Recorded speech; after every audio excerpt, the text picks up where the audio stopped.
Assalamualaikum. Jangan lupa like, comment, and subscribe. Bye.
Kualitas ibadah itu atau hakikat ibadah itu tergantung kepada makanan yang kita makan.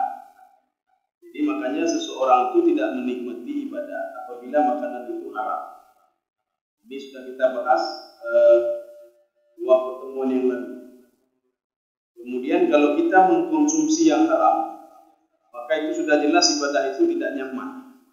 Kemudian ibadah itu kita tidak dapat hakikat ibadah itu. Halawatul ibadah itu tidak ada. Yang kedua, bukan saja yang haram, bahkan yang halal itu pun perlu kita cek kembali yang halal. Maka pembahasan kita pada pertemuan yang lalu ada 10 hal yang membuat seseorang itu lalai terhadap makanan yang halal. Itu yang halal. Yang halal saja bisa membawa seseorang itu susah untuk beribadah, apalagi yang haram.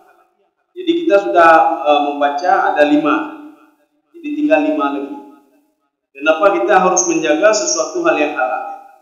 Kalau dalam pembahasan ini disebutkan fudulul halal. Fudul itu artinya makanan-makanan yang halal, apa itu istilahnya? Lebihnya, ya lebih.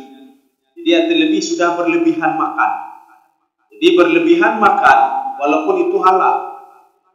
Ini kan makanan saya, ini kan halal. Jadi kita mengkonsumsi lebih daripada target yang sebenarnya. Jadi makanya bisa juga mempengaruhi kualitas beribadah. Kita sudah baca 5. Kenapa tidak boleh makan berlebihan? Ini yang halal. Apalagi yang haram. Jadi kalau yang halal saja seperti ini, kalau yang haram berarti lebih. Maka nanti kita bisa mengecek diri kita. Ini saya tidak pernah makan haram. Kenapa ibadah itu susah juga? Yang haram kita jauhi, tapi ibadah kenapa susah juga? Jadi makanya kita lihat yang halal sekarang. Sekarang kita masuk yang ke-6. Kenapa kita harus menjaga makanan walaupun itu makanan yang halal? Karena nanti ada erat kaitannya dengan ibadah. Wasadisu yang ke-6, anna fihi khatarul wuqufi fi subhat. Jadi kita itu makan yang halal, yang kita makan halal, tetapi lebihnya. Kemudian bukan pada waktunya. Jadi bukan pada waktunya begini. Rasulullah mengatakan makanlah kamu ketika lapar dan berhentilah sebelum kenyang. Kalau hal ini tidak kita jalankan, pajuh pajan muhun pajuh. Ya, jadi artinya tidak ada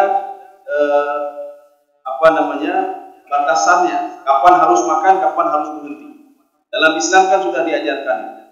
Kalau seandainya masih juga seperti itu, yang ke-6 an-nafi khatarun al-wuquf. Jadi kita itu takut nanti masuk ke dalam hal yang subhat. Subhat itu kan dekat-dekat yang haram. Seorang yang makan berlebihan, jangankan beribadah, kena penyakit. Jadi makanya nanti tidak bisa kena ini. Sebenarnya bisa, tidak ada masalah. Siapa yang haramkan makanan yang diturunkan oleh Allah? Semua halal. Yang membuat haram itu apa? Kita makan berlebihan. Jadi berlebihan itu membuat kita susah untuk beribadah. Bahkan yang keenam ini, sesuatu hal yang diharamkan oleh Allah tidak boleh makan berlebihan. Ya, tidak boleh makan berlebihan. Kita takut kalau tidak mendengar firman ini, kita itu khatarul wuqu' fi syubhat, akan masuk ke dalam syubhat. Kalau setiap hari syubhat, konyo syubhat, besok syubhat, besok syubhat, akhirnya yang halal membawa kita juga susah untuk beribadah. Kita susah juga beribadah. Padahal yang kita konsumsi itu yang halal. Padahal yang kita konsumsi itu yang baik-baik, yang baik-baik. Tapi kenapa sakit juga? Ya tak kecil. Kita konsumsi vitamin dan lain sebagainya. Tapi kenapa sakit juga? Rasulullah SAW. Oh ya, jadi di sini li'anal halal la ya'tika illa qutan. Sesuatu hal yang halal itu bisa membawa kamu, kata Imam Al-Ghazali, ya'tika illa qutan. Kekuatan dalam beribadah. Rupanya ada pengaruh juga. Jadi yang halal itu memberikan pengaruh kita dalam motivasi beribadah. Jadi haram di sini apa? Makan lebih itu haram. Ya, berdosa. Makan lebih. Yang pertama bisa memberikan penyakit. Yang kedua susah untuk beribadah. Yang ketiga karena susah itu membawa kita kepada tawakkuf fi syubhat wal haram. Itu kan membawa kepada syubhat walaupun kita tidak makan haram. Tapi dari yang halal saja bisa melahirkan syubhat. Dari yang halal saja bisa melahirkan haram. Mana contoh lain? Baca Al-Quran kan dianjurkan oleh Allah. Kita baca Al-Quran dianjurkan oleh Allah. Tetapi ketika bacaan Al-Quran itu mengganggu orang lain, maka bacaan itu bermasalah. Ya. Jadi orang lain sedang salat, kita duduk di sampingnya baca besar-besar lagi, sehingga mengganggu orang salat. Mengganggu itu sudah berdosa. Padahal baca Al-Quran tadi kan tidak berdosa. Cuma karena bukan pada tempatnya, di tempat orang yang sedang salat dan beribadah, dan mengganggu mereka, maka bacaan itu menjurus kepada yang tidak benar. Kalau tadi kan dianjurkan. Puasa begitu juga. Kalau puasa menyiksa diri, maka itu diharamkan. Puasa kan disuruh kita. Kita disuruh untuk puasa. Tapi kalau sudah menyiksa diri, berarti itu sudah haram. Begitu juga ketika seorang itu ingin naik haji dan umrah. Ketika duit tidak ada, dia utang kemari, utang ke sana, dia jual ini. Sehingga apa? Sehingga memudaratkan dia. Padahal itu hal yang halal. Tetapi hal yang halal itu bisa menjadi haram. Gara-gara dia sudah memudaratkan dirinya untuk bisa beribadah. Ya. Kaum muslimin sedang jamaah yang dirahmati Allah Subhanahu wa taala. Walaqad rawaina 'anil Nabi sallallahu alaihi wasallam. Jadi ada riwayat dari Rasulullah sallallahu alaihi wasallam. Innal halala la ya'tika illa qutan. Makanan yang halal itu, baik itu lawan dari yang haram atau makanan yang kita makan tidak berlebihan dan sesuai dengan ketentuan. Makanan yang halal itu la ya'tika illa qutan. Tidak ada pengaruh kecuali apa? Memberikan motivasi kita dalam beribadah. Jadi artinya seorang yang makan dalam ketentuan syar'i. Kenapa ketentuan syar'i? Karena perut manusia ini kan ada tiga, dibagi tiga. Kalau kita katakan kan menghedut makanan-makanan saya semua punya saya, betul. Yang mudarat juga saudara nanti. Yang mudarat juga kita juga yang mudarat. Karena dalam perut kita ini ada tiga ruang. Ada ruang makanan, ruang minuman, dan ruang udara. Menyo ruang udara mentang anak menyo tepung bertinggi perut itu. Atau kita makan saja, tidak minum dan tidak ada udara. Yang hanjit data ibadah itu tepung.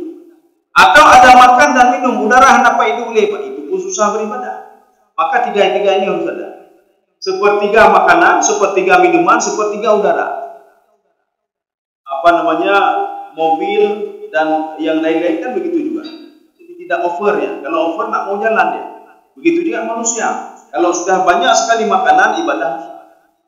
Kalau kenyang pun sekali, air pun juga semua juga susah juga. Maka harus ada tiga unsur ini. Ini yang dikatakan innal halal di sini. Innal halala la ya'tika illa qutan. Makanya halal dalam konsep Islam itu halal baik secara fisik maupun baik secara syar'i. Halal baik secara fisik bagaimana? Makanan itu halal, kita dapatkan halal.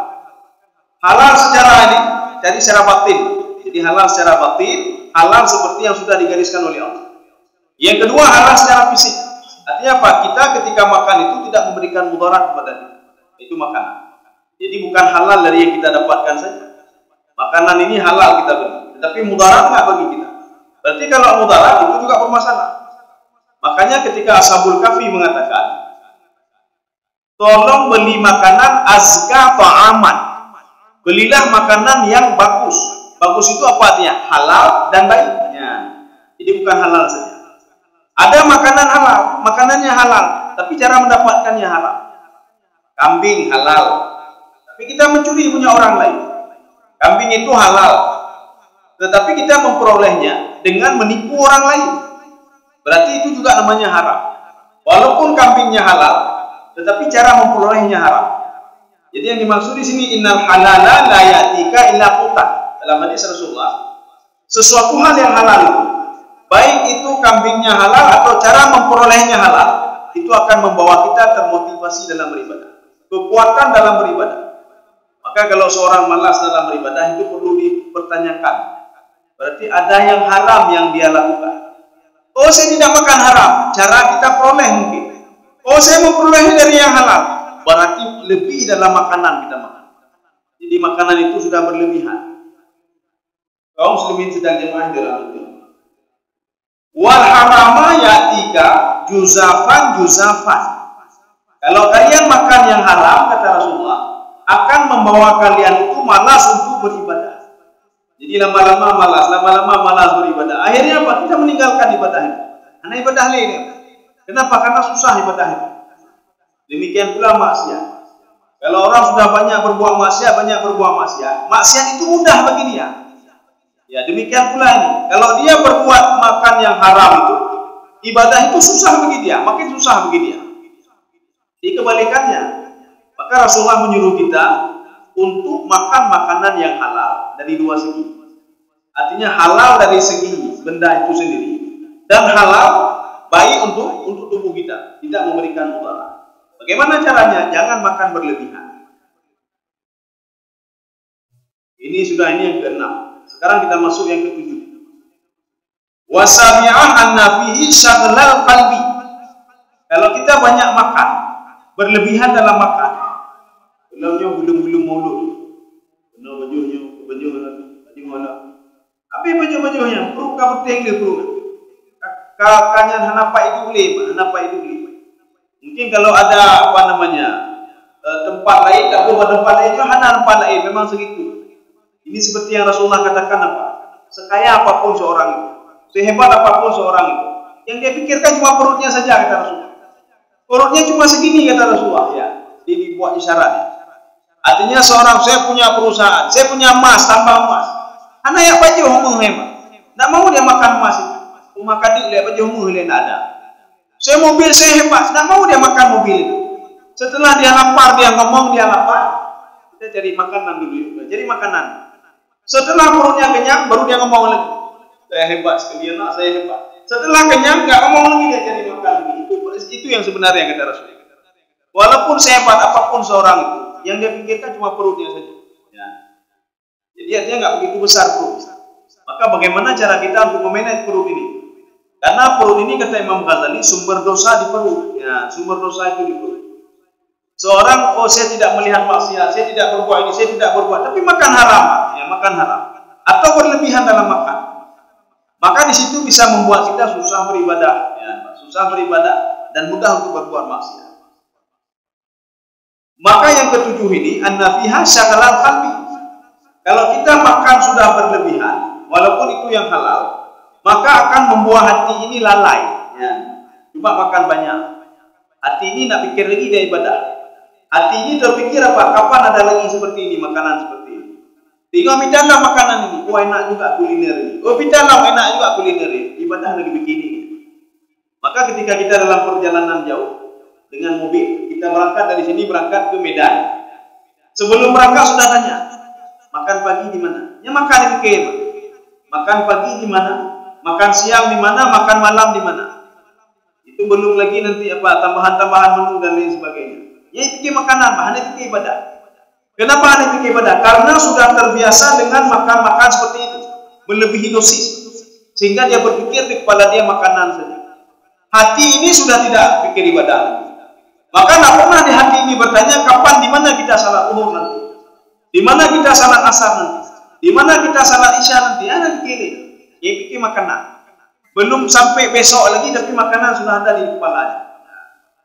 Makanya hati ini makan yang lebih itu membuat hati lalai. Wal badan bitasili, dan badan begitu juga. Ketika seorang sudah makan azan, Allah bajuhu wilena, itu ingat gebul. Mana dalilnya atau enggak? Mana dalilnya? Maka kita salah ambil dalil. Ada sebuah dalil ayat Al-Qur'an, cuma kita salah untuk menafsirkan dalil itu. Bagaimana bunyi dalilnya? Fa idza tuma'nantum faqimus shalah.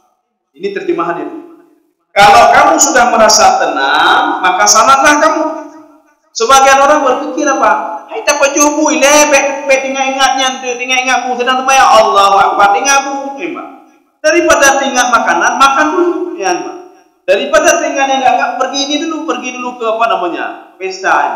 Kenapa? Nanti kalau enggak pergi pesta sedang salat, ingat. Ini asumsi yang salah dan keliru. Yang dimaksudkan dengan faizat maknantum fatimus shalah. Setelah salat fardu, jangan salat sunat dulu, ya, Mbak. Habis salat fardu, kita habis salat zuhur, assalamualaikum, assalamualaikum. Faizat maknantum, tenangkan jiwamu dulu. Tadi boleh astagfirullah, subhanallah. Betrep 1 menit boleh. Habis tenang jiwa kita, fatimus shalah. Dirikanlah salat untuk salat sunat. Ya. Jadi kita jangan salah paham nanti. Sedang azan, sedang makan. Dah pilihnya. Azan makan. Oh, apa jumpa lebek ingat dia. Ingat. Dia sedang semayang dengannya. Banyak khusyuk dia. Setelah beliau makan, habis makan, ya ini tadi. Wasyughulu fil badan. Sehingga badannya habis makan. Oh, maka yang semayang ini. Dan yang banyak semayang nanti dia tu.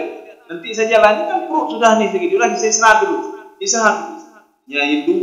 Ini gara-gara makan berlebihan tadi. Jangan pernah takut kita tidak dapat makanan, tapi takutlah kita tidak bisa salat pada waktu itu. Maka hati-hati. Ketika datang waktu salat maka langsung salat. Jadi kan bisa salat tengah malam, boleh, bisa, bukan tidak boleh. Tetapi apakah kita menjamin kalau umur kita sampai tengah malam itu? Kalau waktu salat sudah sampai, kita mengulur-ulur waktu dan kita meninggal dunia, kita masih punya utang sama Allah. Kita belum salat. Jadi apa salahnya? Sedang nonton bola atau apa saja, Allah Akbar. Coba untuk sembahyang, ada trade sembahyang. Kita tenangkan jiwa ini. Kalaupun setelah itu kita meninggal dunia, artinya kewajiban sudah kita lakukan. Kaum muslimin sedang jemaah yang dirahmati Allah. Bitahsilihi awalan. Ya, dia terus berlanjut ya. Dia terus berlanjut. Jadi yang pertama itu badan itu malas. Akibat apa? Sudah kenyang nih, Pak. Sudah kenyang. Ya, sudah kenyang. Wa bitahliatihi tanya. Kemudian setelah itu apa? Koma kita terlalu kakila tak istirahat yang apa? Tak istirahat kita tak. Jadi akhirnya sibuk dengan kegiatan lain. Waktu datanya, hai bukan anak tembayang ni. Kita tembayang perlu kebeting. Bukan anak tembayang. Jadi bagaimana? Kita lalaikan dulu diri dulu dengan ngobrol dulu ya. Jadi artinya minum kopi dulu. Nah, akhirnya apa? Itulah gara-gara makanan tadi. Bisa membawa kita susah beribadah. Ini hari pertama begitu. Hari kedua juga begitu, hari ketiga begitu, sehingga sudah terbiasa seperti ini. Karena sudah terbiasa, maka di dalam iman kita salat itu berat. Di dalam iman kita ibadah itu berat. Padahal gara-gara makanan tadi, gara-gara makanan. Ya. Kaum muslimin sedang jamaah yang dirahmati Allah. Summa bil farati anhu wa taharrus. Kemudian lama-lama apa? Kita meninggalkan ibadah. Allah itu mensyahid, berjubule. Ya, karena sudah terbiasa. Alangkah hantu mentok, karena sudah terbiasa makan itu. Akhirnya apa? Kita lupa kepada ibadah. Apa salahnya ibadah 5 menit? Kalau kita ibadah tidak akan mengganggu makan kita. Tapi kalau kita makan akan mengganggu ibadah kita. Akan mengganggu ibadah kita. Makan biasa kapan saja. Kaum muslimin sedang jamaah dirahmati Allah. Sekarang kita masuk yang berapa tadi? 6, 7. Sekarang ke-8. Yang ke-8. Ma yanaluhu min umuril akhirah wa syiddatu sakaratul maut. Jadi seseorang itu kalau sudah banyak makan, maka dia akan susah nanti ketika sakaratul maut. Ya, akan susah sakaratul maut. Dia akan susah sesuatu hal yang akan dia dapatkan untuk mendapatkan akhirat. Itu akan susah. Itu hampir sama seperti tadi. Sesuatu hal akhirat apa?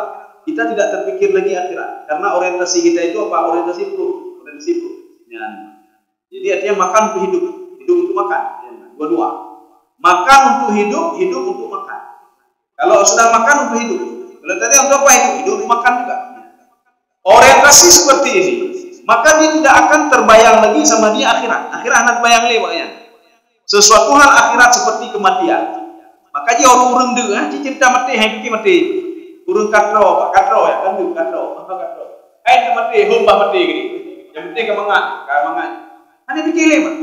Maka orang yang lapar itu biasa dia berpikir mati dia. Dia menyemati ibadah gelap. Ya, itu biasa orang lapar. Tapi orang kenyang hanya pikir tentu. Kita cerita kematian pun hanya jadi. Ya. Inilah yang dimaksudkan dengan wasiddatu sakaratul maut. Ya. Ada dalam sebuah riwayat ini. Waruya fil akhbar. Ini dari para sahabat ini. Inna syiddata sakaratul maut ala qadri ladzatid dunia. Jadi sakaratul maut itu tergantung kepada kelezatan manusia menikmati dunia. Kalau sudah berat dia menikmati dunia, sakaratul maut hanya tinggal dia. Dan susah nanti ketika sakaratul maut, hanya tinggal dia mati. Orang yang sudah sering berbuat maksiat, maka kematian itu sama dia hana-hanai permeli. Mana contoh?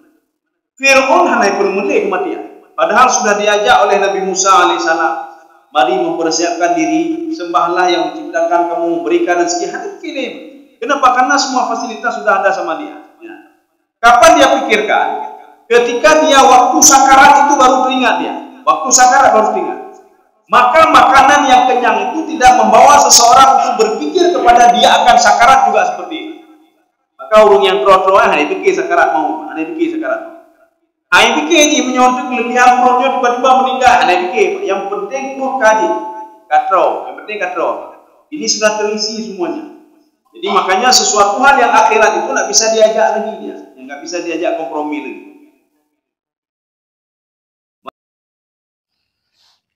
Terima kasih.